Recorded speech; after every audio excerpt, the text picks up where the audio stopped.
2,5 millions, c'est le nombre de Français expatriés à l'étranger. Et ce nombre a bondi de 50% en l'espace de 10 ans. Un sondage de 2024 révèle même que 69% des Français envisageraient de s'expatrier et 54% des 18-24 ans se disent déterminés à le faire. Hola chico, hola chica, j'espère que vous allez bien.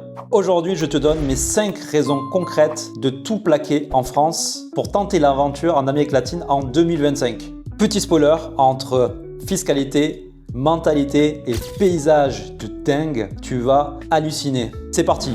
Alors les amigos, on commence par un point fondamental, un véritable choc culturel, mais un choc 100% positif, c'est la mentalité des gens. C'est le passage de la déprime française ambiante à la joie de vivre latino-américaine. Mais attention, c'est pas juste une impression, c'est factuel. Le rapport Gallup Global Emotion de 2024 place 6 des 10 pays les plus positifs au monde ici, en Amérique latine. Tu as le Mexique, le Guatemala, le Panama, le Paraguay, le Costa Rica, El Salvador. Ici, les gens rigolent, sourient, dansent, même dans la difficulté. Compare ça à la France où selon Santé publique France, une personne sur 5 souffre d'anxiété ou de dépression. Cette énergie positive change tout en Amérique latine. Je sais très bien que beaucoup ont peur de s'expatrier à cause du choc culturel ou encore de la langue. Laisse-moi te rassurer, par expérience, t'es pas si dépaysé. On commence par la langue. Si tu parles français, l'espagnol est sûrement la langue la plus simple pour toi. Ce sont deux langues sœurs. On partage 75% du vocabulaire. En quelques mois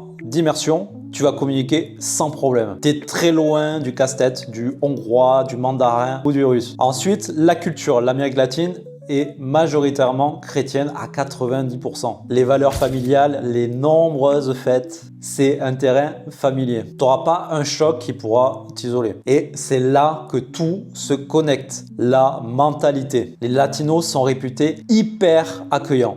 La vie sociale est spontanée. On t'invite à manger un asado juste après avoir sympathisé. Les gens ont le sourire facile et si tu es célibataire, c'est un vrai plus. Les femmes sont abordables et le contact est très facile. Et franchement, pour un francophone, l'adaptation n'est pas compliquée. C'est pas un frein, c'est une autoroute. Et tu vas te sentir bien moins seul qu'en Moyen-Orient ou qu'en Asie. Et ça, quand on cherche la liberté, c'est un avantage qui n'a pas de prix. Allez, juste une petite pause de 10 secondes. Si ce genre d'analyse sans filtre et la liberté financière, l'expatriation t'intéresse, pense à t'abonner. C'est le moyen de soutenir la chaîne et de rien rater.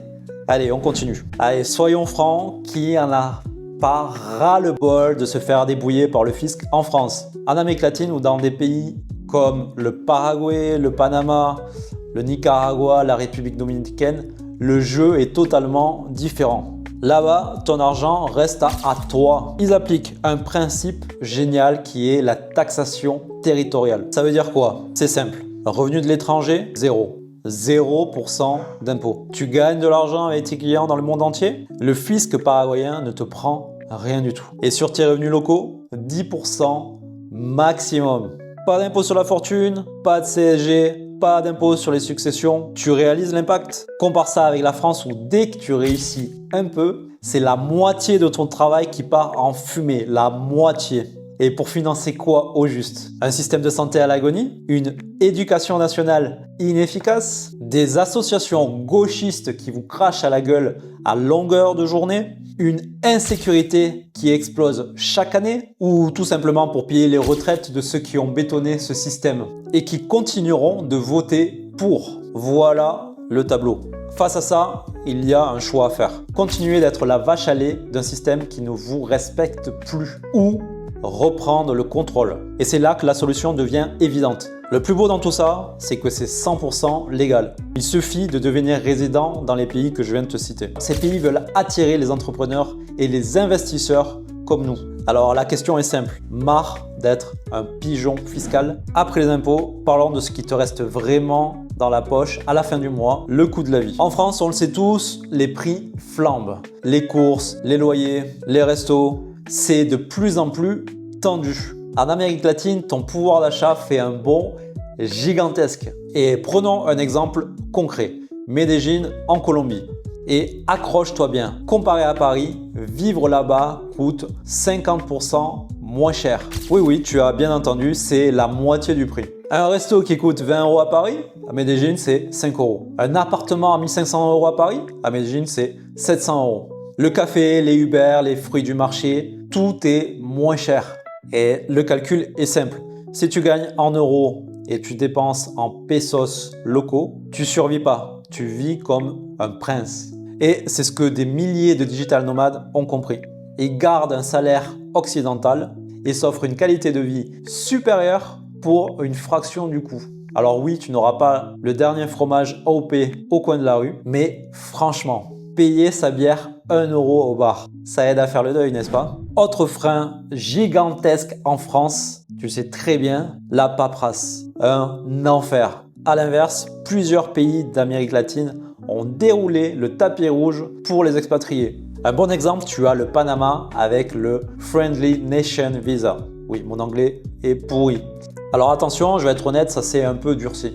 Le bon vieux temps où il suffisait de déposer 5 000 $ est révolu. Aujourd'hui, il faut soit investir 200 000 $ dans l'immobilier, soit décrocher un job sur place. Ça te donne une résidence temporaire de 2 ans, puis une résidence permanente. Mais comparé aux galères pour immigrer aux USA, au Canada, c'est vachement plus accessible. Mais le Panama, c'est pas le seul. Le Costa Rica a un visa rentier si tu as des revenus réguliers. Le Mexique te donne la résidence temporaire si tu as quelques économies. Et le Paraguay, tu n'as même pas besoin de parler espagnol pour devenir résident. Tu as résidence temporaire en 3 mois et la résidence permanente au bout de 2 ans. C'est incroyable. En gros, en Amérique latine, on ne te met pas les bâtons dans les roues. Et pourquoi? Parce qu'ils ont besoin de toi. Ils veulent, comme je t'ai dit, des entrepreneurs et des investisseurs. Le résumé, c'est simple et ça change tout.